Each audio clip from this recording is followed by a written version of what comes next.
के बहुत सारे जजमान भी एकत्रित हो गए हैं और वो 100 कुंडों में समाहित नहीं हो पा रहे थे और इतने ज़्यादा जजमान हो गए हैं कि ये 1008 कुंड में भी नहीं आ पाएंगे, क्योंकि पूरे भारतवर्ष से ही नहीं बल्कि पूरे विश्व की जो श्रद्धालु जनता है वो यहाँ श्री अवध में 22 तारीख श्री रामलला जी साक्षात विराजमान होने वाले हैं। तो इसलिए सभी लोग श्रद्धालु अपनी श्रद्धा, अपना विश्वास और प्रेम लेकर के यहाँ श्री अवध में पधार रहे हैं।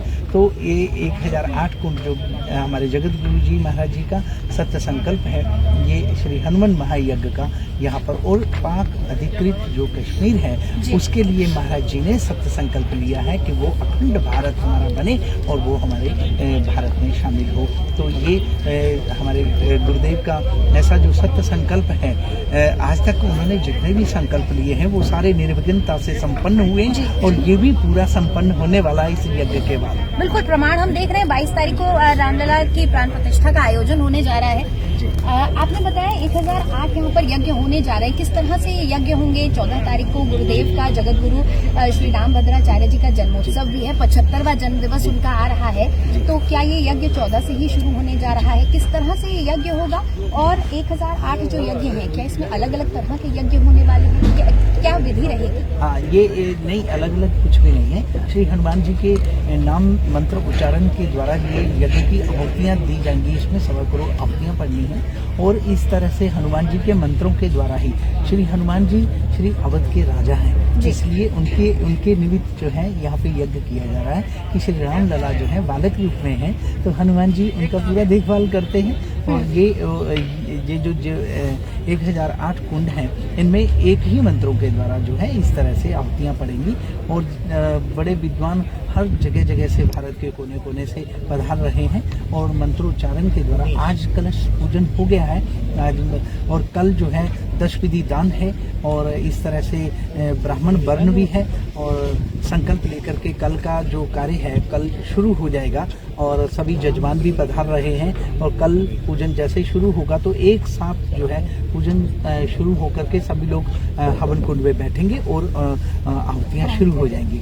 जी महाराज, ये कहा जाता है कि जो 7 चिरंजीवी हैं हमारे धर्म के अनुसार, उन 7 चिरंजीवियों में से भगवान हनुमान एक हैं और हनुमान जी आज भी इस पृथ्वी पर वास करते हैं और प्रभु श्री राम का इंतजार भी करते हैं।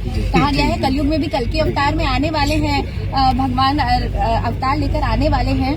ये जो यज्ञ हो रहा है, क्या इसका कोई संबंध 22 तारीख से भी है कि एक तरफ भगवान राम की जो मंदिर बन रहा है, भव्य मंदिर, उसकी प्राण प्रतिष्ठा भी है, तो हनुमान जी भी साथ रहेंगे और एक बार फिर ये जो काज होने जा रहा है ये निर्विघ्न तरीके से हो?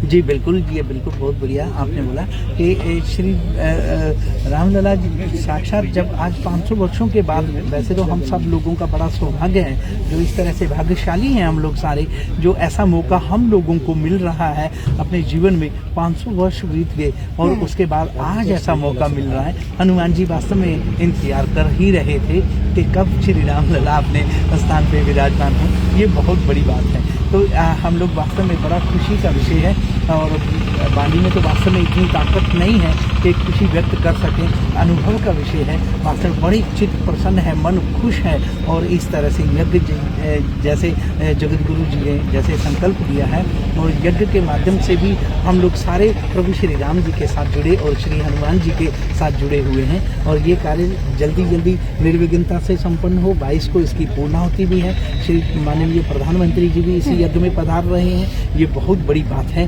कि जब माननीय प्रधानमंत्री जी भी यहाँ पर विराजमान होंगे और पूर्णाहुति होगी तो वास्तव में ये इस तरह का कार्य जो है वास्तव में बड़ा अपने में अद्वितीय है। जय श्री राम।